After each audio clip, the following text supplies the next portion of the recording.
Salutations, esteemed auditors. This day I am to regale you with tale of a legion shrouded in mystery. Verily age hath bestowed upon me a wisdom not suited for the convoluted nomenclature of the Warhammer 40k cosmos. Thus, should my tongue falter in its enunciation, I bid thee correct my path in the scrolls of commentary below. This wisdom shall I carry into the chronicles yet to come. The Alpha Legion, the 20th of the original 20 legions of Space Marines, stood as a colossus of secrecy and shadows among its brethren. In the dark epoch of the Horus heresy, they turned their blades against the Emperor, descending into the ranks of Chaos Space Marines.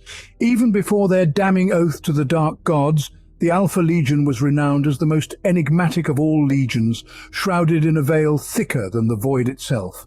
At its helm stood the twin Primarchs, Alpharius and Omegon, the arcane architects of war, masters of subterfuge, secrets and manipulation.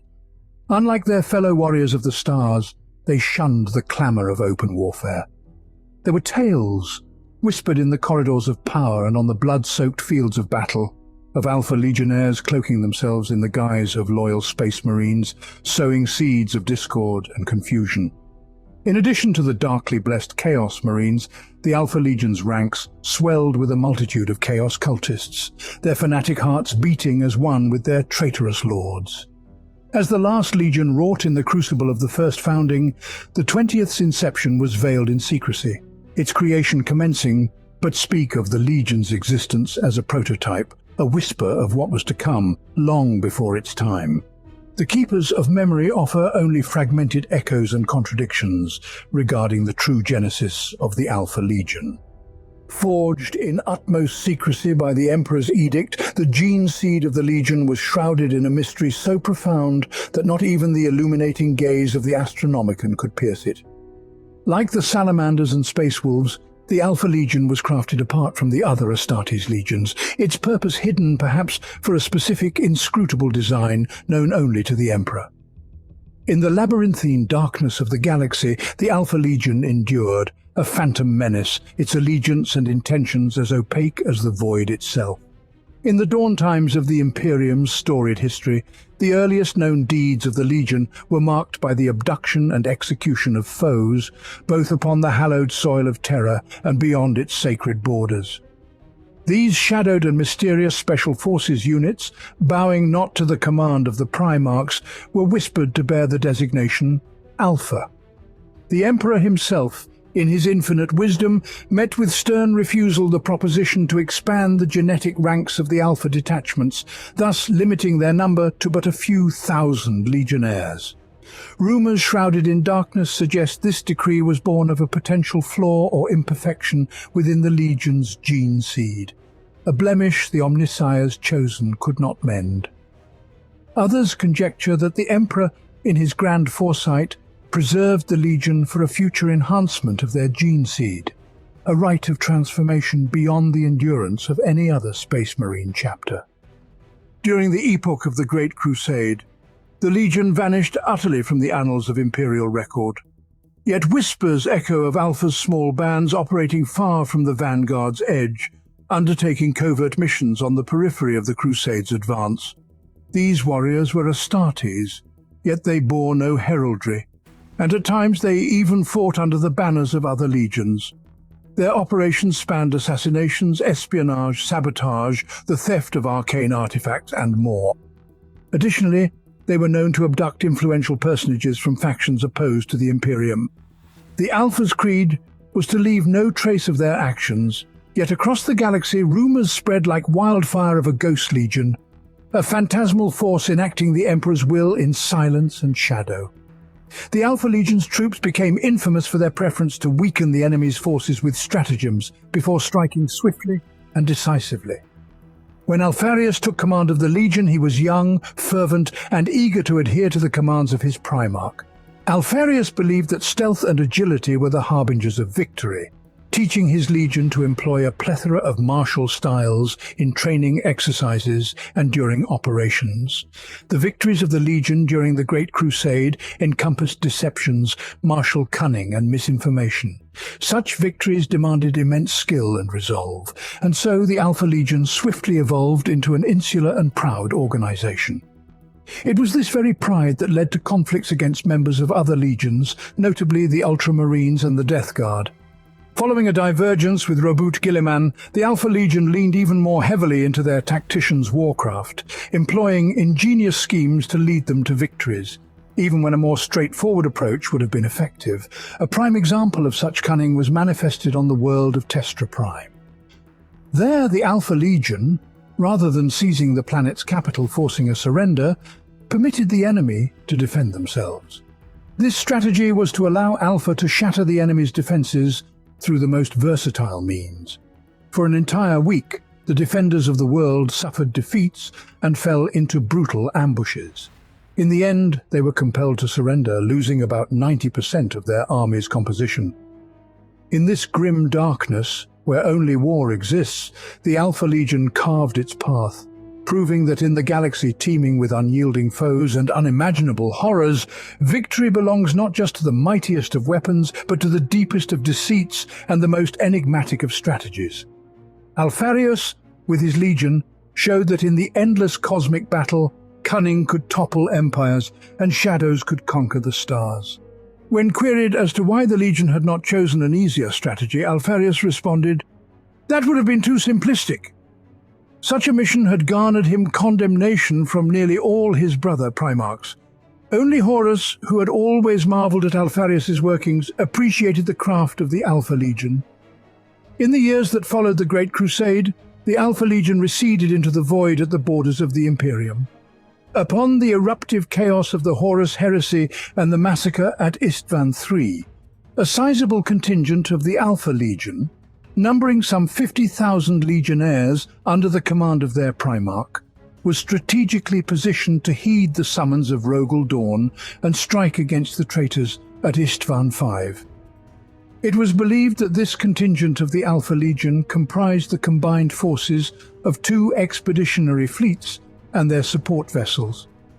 Recently returned to the Empire for resupply and rearmament, after an extensive campaign on the northeastern fringe of the galaxy, the Alpha Legion and their Primarch had for several years been almost incommunicado with the rest of the Great Crusade.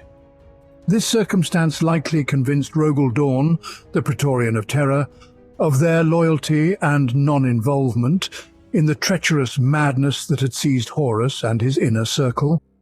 There were even assertions suggesting Alpharius had a hand in the planning of this very battle.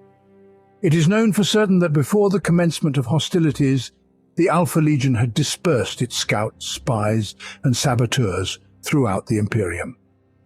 This was confirmed by the bloody toll exacted upon numerous worlds. In their inscrutable machinations, the Alpha Legion allowed Corax and the remnants of his legion to escape from Istvan V. When the commander of the Raven Guard, Brana, voyaged to Estalion to rescue the beleaguered loyalist forces, including his Primarch, the Alpha Legion played a pivotal role in facilitating their exodus.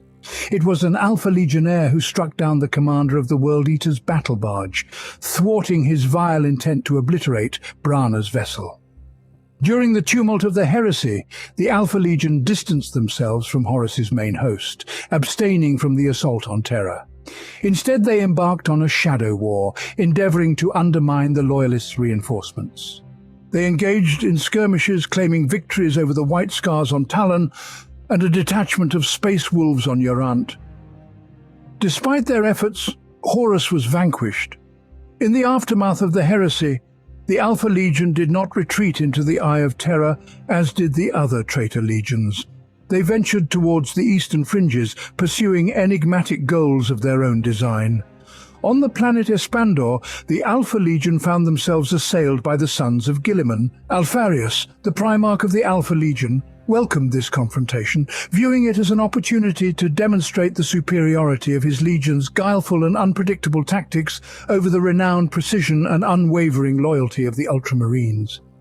Yet, Alfarius was taken aback when he deviated from his own strategies, leading an audacious assault of his elite units directly against the Ultramarines' command. Military reports chronicle that, in a climactic duel between Alfarius and Guilliman, the traitor Primarch met his end. It remains ensconced in shadow and mystery whether Guilliman truly struck down Alfarius or if the vanquished was indeed the Primarch of the Alpha Legion. Testimonies of the 20th Primarch's demise were whispered even during the tumultuous times of the Horus Heresy. The Alpha Legion reacted to this event in a manner most unexpected by the Avenging Sun. Instead of retreat, they unleashed a merciless assault upon the Ultramarine squadrons, decimating them near to totality. As a consequence of the ensuing battle, the Ultramarines were forced to abandon the planet. After the conflict at Escrador, the Alpha Legion disbanded, dispersing into shadows to evade the Imperium's wrath. Small autonomous squads remained within the bounds of Imperial space, establishing secretive strongholds in asteroid fields and desolate worlds.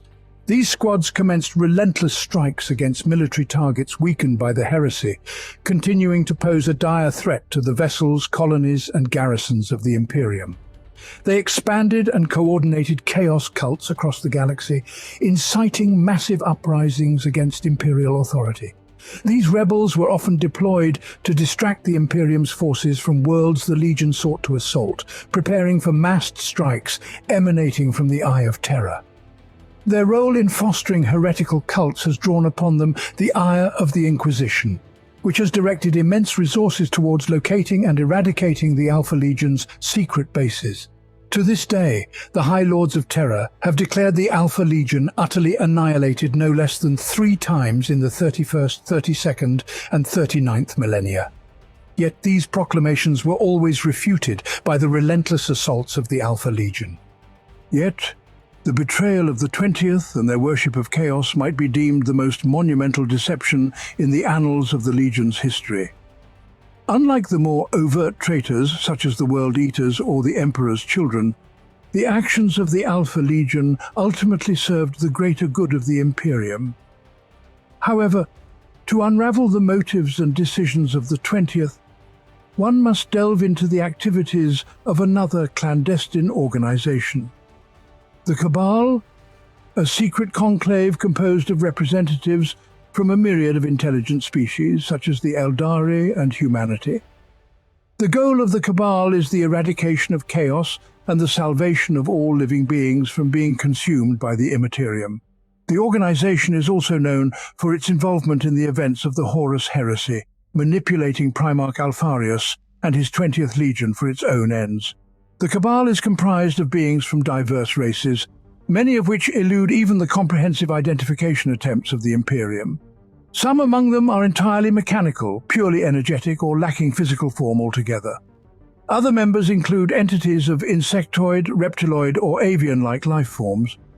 It is known that the Cabal includes Eldari, and also that it employs human agents, among whom is John Grammaticus, who operated during the Horus Heresy. The Cabal traverses the galaxy unfettered. About their vessels only rumors exist, suggesting these are flying discs as vast as a hive city. They boast a stealth system impervious to the prying eyes of the Imperium Auspex, shrouded further in secrecy by devices that silence opposing systems through electromagnetic frequencies and psychic scanning. At times, the Cabal makes its abode upon worlds, yet remains not long, forever voyaging. The landing platforms on such planets are concealed, hidden from the gaze of the uninitiated. Worlds under their sway may be subjected to both terraforming and atmospheric reconstruction. 2 such realms, Nurth and Aeolith, have long served this enigmatic organization. Moreover, the Cabal possesses the capacity to evolve, alter, or extinguish the life forms that tread upon these planets. Among their creations is the race known as the Perpetual. Yet the most paramount of their abilities is the keen eye, the power to gaze into the future, spanning even millennia. Among the most trusted and powerful members of the Cabal stands the Inner Circle. To them alone belongs the use of the keen eye. Known to the Imperium is one amongst the Inner Circle, Garhet, hailing from a race elder than the Eldari, spoken of by John Grammaticus as ancient beings.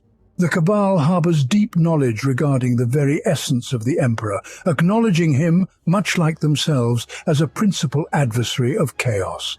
They even sought to welcome him into their inner circle as one of the wise members of their council. However, following the era of strife, the Emperor chose to manifest his opposition to chaos openly and aggressively, heedless of the potential consequences of the Great Crusade. In stark contrast, the Cabal operated from the shadows, making contact only when necessity demanded.